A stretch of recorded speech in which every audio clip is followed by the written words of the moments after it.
I thought I was about to become one of those organized, glowing, glass container grandmas, but instead, I almost turned my kitchen into a salad factory explosion. Honestly, I woke up one morning feeling productive. You know those mornings where you drink your coffee and suddenly believe you can reorganize your entire life before noon? That was me. I kept hearing Gen Z talk about meal prepping, cooking once and eating all week. I gotta say, that sounded like magic. Back in my day, we just called that leftovers. But apparently, no ma'am. Now it's color-coded containers, protein goals, aesthetic fridge tours, and little labels that say Monday, high-protein bowl. I said, all right, Elvora, we are evolving today.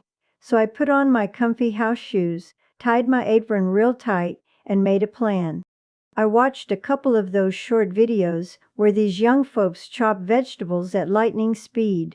Not gonna lie, they make it look so easy. Chop chop, toss toss, sprinkle seeds, boom. 5 meals done in 30 seconds. I thought, oh honey, I've been cooking longer than they've been alive. I got this.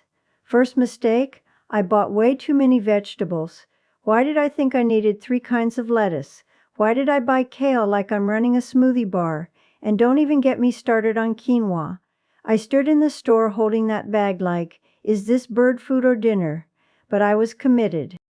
I came home, laid everything on the counter, and I gotta say, it looked beautiful. Tomatoes shining, bell peppers glowing, little containers lined up like soldiers ready for duty. I felt like one of those Pinterest grandmas. Then reality showed up. I started chopping. Slowly, very slowly.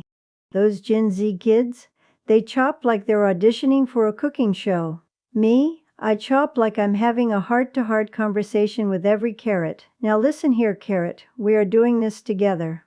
30 minutes later, I had chopped enough for maybe 1 bowl. I looked at the clock and said, oh Lord, this is a full-time job. But I kept going. I roasted sweet potatoes, grilled some chicken, boiled that quinoa, which, by the way, pops like tiny fireworks. Nobody warned me. My kitchen smelled amazing. Honestly, I felt proud. Then came the assembly phase. Apparently, you're supposed to make each container balanced. Protein, greens, carbs, healthy fats. I was over there Googling how many almonds equal healthy. I started filling the containers. A little rice here, some chicken there, sprinkle of seeds, drizzle of dressing. I even tried to make it look cute. Not gonna lie, after the 3rd container, I stopped caring about cute. By container number 5, everything just looked like food pile. But I lined them up in the fridge anyway. Opened the door, stepped back, and just admired it. You know what? It looked impressive. For a solid 5 minutes, I felt like I had my entire life together. Monday came. Lunchtime. I grabbed my little container like I was about to star in a wellness vlog, sat down, opened it slowly, and guess what I forgot? Salt. Nobody tells you meal prep tastes different on day 2. I took a bite and said, well, this is healthy. You know when food isn't bad, but it's not exciting either. That was that moment. But instead of giving up, I added a little hot sauce, a squeeze of lemon, and suddenly, oh honey, that bowl woke up. Here's what I learned, and I'm being real with you. Meal prepping isn't about perfection. It's about making life easier for future you. Back in my day, we cooked every single day, sometimes twice a day. And there's love in that, absolutely. But there's also something beautiful about saying, I'm going to take care of myself ahead of time. That part, I respect. By Wednesday, I was actually grateful. I didn't have to think about lunch. I didn't have to stand there asking myself, what am I craving? I just grabbed my little container and went about my day. Now, did I get bored by Thursday? Yes, ma'am. That's when I turned 1 bowl into a wrap, the next one into a quick stir-fry. I gotta say, creativity saved me. Gen Z calls it switching it up.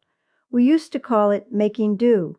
And here's the funny part. After all that chopping, roasting, assembling, and organizing, on Sunday I still wanted pancakes because balance, baby. I think sometimes we see these trends online and think we have to do them perfectly. We think if our fridge doesn't look like a health influencer's, we failed. But honestly, that's not real life. Real life is slightly uneven sweet potatoes. Real life is forgetting salt.